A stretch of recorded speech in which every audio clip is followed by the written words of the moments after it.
Bismillah ve salatu ve selamu ala Resulillah ve ala alihi ve sahbihi ve men vala. Jalaldin Suyuti rahmetullahi aleyhinin Halifler Tarihi namlı kitabında bugün Abbasilerin 16. halifesi Mu'tazid Billah degan halifening hayoti bilan tanishib chiqamiz. Bu adamning ismi Ahmad. 279-yildan Hijriya 289-yilgacha 10 yil hokim etmişdi o'ltirgan. Kunyasi Ebul Abbas. Yani bu Muvaffaq Billah'ın oğlu. Biz veli ahdlik altında dünyadan ketken Mu'tamid Alallah'ını nazarbandga qilib solab qo'ygan veli ahdi Shahzodaning oğlu bo'ladi. Undaqda bu Muvaffaqning asli ismi Talha. Talha bas Mutavekkil Mu'tasimning Mu'tasim Rashidning bolasi. Bu adam 242-yili Zilqada edi tug'ilgan. İmam Solining rivoyatida 243-yili Rabiul Avvalda tug'ilgan deydi. Jiq farqi yo'q aralıqda. 4 ay. Anasimi Didak ayol. İsmi Savab, ba'zan Harz, ba'zan Zarar yoki Zirar degan. Eng muhimi anasi Didak. Bu adamga 279-yili tog'asi Mu'tamid Alalloh o'lib ketgandan keyin Rajab oyida xalifelik maqomiga o'ltirib bayat ilingan. O'zi nihoyat hayvatlik, botur, qattiq qo'l, aqli komil, huquqni ching boshquradigan Abbasilar jamiyatidagi nihoyat yagona bir podshoh. Hatto o'zi boturligidan shir yo'lboslarga yolg'iz etilib boradi deydi. Rahim qilmaydigan bir qo'mondonga yoki bir sanğunga ochiq kelib qolsa, ozgalga ko'lab tundirib o'tishga buyuradi deydi. Shu darajada qattiq qo'l odam ekan. O'zi nihoyat buyuk yetishgan bir siyosiyon. Bu odam men hayotimda bir timimmi bunda haram qon to'kib boqmagan. Ya'ni demakchi bo'lgani nohaq odam o'ltirib boqmagan deydi. O'ziga undaqda ishonchisi bor bir xalifa ekanda. Abdullah ibn Hamdun shunaq deydi. Bu mush vaqtdagi bir ravilarning biri. Mu'tazid o'q chiqibdi bir kuni. O'q chiqib bir tarxamak etiziqniki atrofiga tushgan qilibdi. Ben biletim dedi Abdullah ibn Hamdun. Baqqaraydigan bir dehqon vaqirab qoldi dedi. Shuning bilan xalifa debdi. Uni mening qishimga keltiringlar deb keltirganiga so'rabdi. Bu odam debdi, "Mishadi 3 odam shu tarxamak etiziqni chirib, xarob qilib buzib etdi" debdi-da. Sonra derhal bu şeylerini tutup ekilip etse terhamek etizaktılam bulanın boyallarını kesip çip öldürgen dedi. Bir müddetteki bana yakıp kaldı dedi bu adam. Abdullah ibn Hamdun dedi. Bana sen rast gap qil. Avvalda qaraganda bu davamlıq bilim muğdışıdığan yakın dostlardan bo'lsa kerak. Xalqlarning bunda yaqtılmaydigan işleri nima o? Men to'g'riliq qandaraq ishlarni yoqtirmaydi. Rast gap qil debdi. Qon dedim dedi. Yani qonxo'r deb mushtaq deydi desem, "Ey, men xalifa bo'lgandan beri men harom qon to'kib boqmadim. Behuda qon to'kib boqmadim." Debdi. Ahmad ibn Tayyibni nima ish qildi undaqda dedi. Ahmad ibn Tayyib degan shu vaqtdagi danglik bir kishini o'ltirgan ekan. Xalifa debdi, "U meni zindiqlik, dinsizlik da'vat qilgan. Shuning uchun o'ltirdim" deb. Undaqda heliq uchaylarni nima ish qilib tarxamak etiziqida deb savol so'rabdi-da. Undaqda tarxamakka kirgan uchaylarni nima ish qilib desa, ular o'ltirmadim. Men shu odam o'ttirgan o'g'irni o'ttirdim.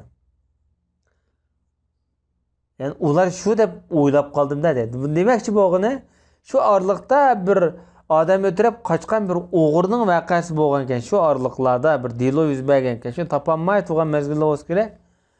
Bu 3 oyani xarob qilgandan keyin xiyolda jazm qilibdi-da, bu parasitlik odam bo'lg'achqa, shu cho'qim mushu deb gumonlanib o'tladi deb shunaqa. Bu temada şu davrning bir qozisi bütün ulamolarning ruxsat, ya'ni ulamolar, qozilar fatvo bergan vaqtida umumiy ulamolarningki ko'z qarashiga xilof holatda bir qism masalalarda ruxsat qilgan, ya'ni bo'ladi deb qaragan bir qism masalalar bor. Bu sal yakbayroq masalalar asosan. Mushunda bir yozilgan kitob to'plamlarni inkor qilib, yoqtirmay bu odam ko'ydirib tashlagan dedi qozi.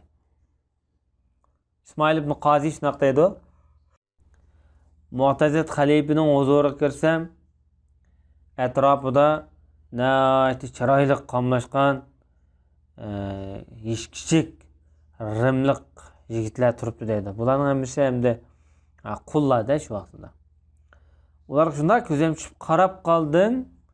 O'rnimdan turay deb shunda turishimga qozi aliylar o'ltiring deb ma'mundaq dedi. Men ko'sirimni haramga sepib baqmadim jumo deb. Qarg'andikilar odamning ko'nglida, podshohning xalifining ko'nglida bu chiroyli bolalarni ko'rib, bu ma'lum bir ishildan gumon qilyotdi deb gumonini ko'ngilda parasidan bilgachga qoziga, yani mushunday bir gumon qilib qolmasin deb tushuncha beryapti bu yerda. Bir qatam yana huzuriga kirsa, menga bir kitobni berdi deydi. Bir xatchakni. Uni qarasam, buningga bütün ulamolarning shu azg'un ko'z qarashlari to'plangan masalalar ekan dedi.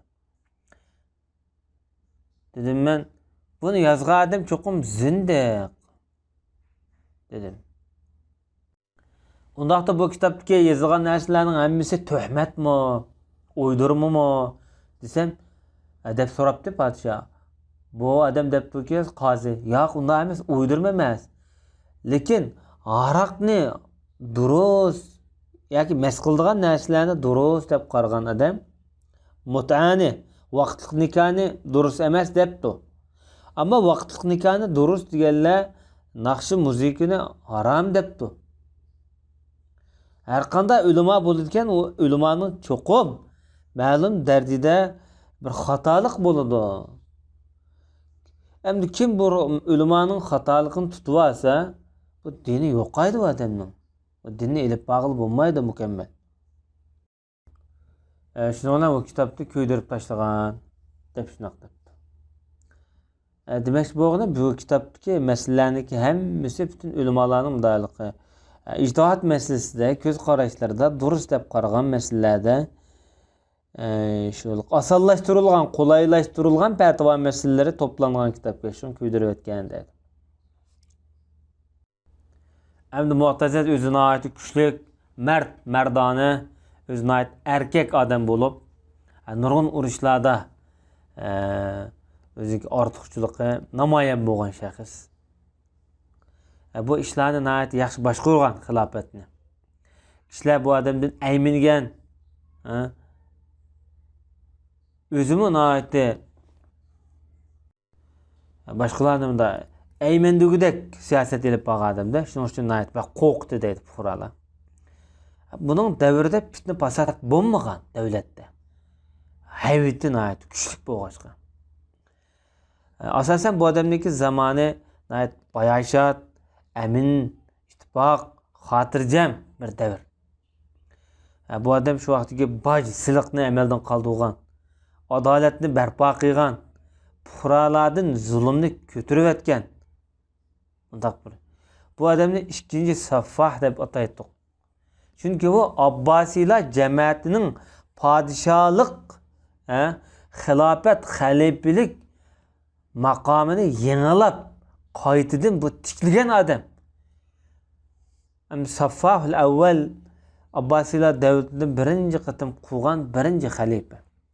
Bu ikkinchi barpo qiluvchi deb. Chunki bu orliqda nurg'un xalifalar qo'chaq aylanib qoldi, o'ldirildi turklarniki qo'lida. Bu odam qaytadan ratlab chiqdi bu davrni. Chunki podshohlik yoki Abbosiylar sulolasining hokimiyati ojizlab tas qolgan, g'ulab yo'qolib ketgan. Mutawakkil o'ldirilgan vaqtdan tortib buni davolg'ish ichida yashagan. Yani bu mu'tazit buni qaytadan ratlab chiqdi. Dersimiz bugün bir şey eksik olsun. Ve sallallahu ala nebiyyina Muhammed ve ala alihi ve sahbihi ecmaîn.